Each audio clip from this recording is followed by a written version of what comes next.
Hello all, ఇవాళ మనం మరో lunch box recipe capsicum fried rice చూడబోతున్నాం. చాలా సింపుల్గా, చాలా టేస్టీగా ఉంటుంది, చాలా ఎమ్మీగా కూడా ఉంటుంది. ఎలా చేసుకోవాలో చూసేద్దాం.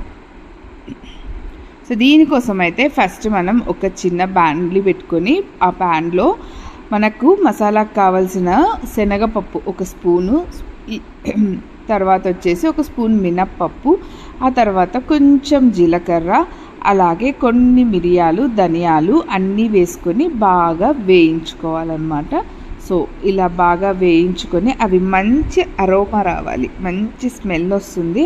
ఆ స్మెల్ వచ్చిన తర్వాత అప్పుడు మనం కారానికి తగ్గట్టు కొన్ని ఎండుమిర్చి కూడా వేసుకోవాలి. ఆల్రెడీ మిరియాలు వేసుకున్నాం కాబట్టి ఎండుమిర్చి చూసుకొని వేసుకోవాలన్నమాట. ఎండుమిర్చి కూడా వేసుకొని బాగా వేపుకొని చల్లారిన తర్వాత మిక్సీ జార్లో వేసుకొని మనం పౌడర్ రెడీ చేసి పెట్టి ఉంచుకోవాలి. ఇప్పుడు ఇంకొక ప్యాన్ పెట్టుకొని అందులో రుచికి తగ్గట్టు ఆయిల్ వేసుకోవాలి. ఆయిల్ వేసుకొని అందులో ఆనియన్స్ వేసుకొని బాగా ఫ్రై చేసుకోవాలి. సో ఆనియన్స్ ఫ్రై అయిన తర్వాత మనం క్యాప్సికమ్ వేసుకుంటాము. సో ఆనియన్ వచ్చేసి మనకి లైట్ బ్రౌన్ కలర్ వచ్చేంత వరకు వేయించుకోవాలి. తర్వాత సన్నగా పొడవుగా తరిగి పెట్టుకున్న క్యాప్సికమ్ కూడా వేసుకోవాలి.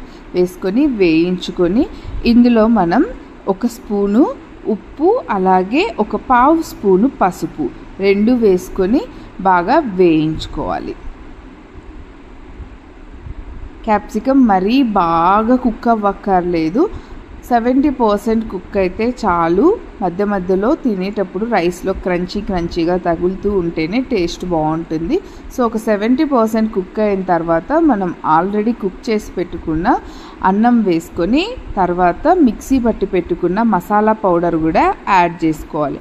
యాడ్ చేసుకొని ఇప్పుడు మొత్తం అంతా బాగా కలిసేలాగా మనం కలుపుకోవాలన్నమాట. రైస్ మొత్తం కలిపేసుకొని మళ్ళీ చివరగా ఒక 2 minutes అలాగే స్టవ్ మీద ఉంచేస్తే మసాలా మొత్తం రైస్కి బట్టి రైస్ మొత్తం చాలా ఫ్లేవర్బుల్గా, చాలా ఎమ్మీగా ఉంటుంది.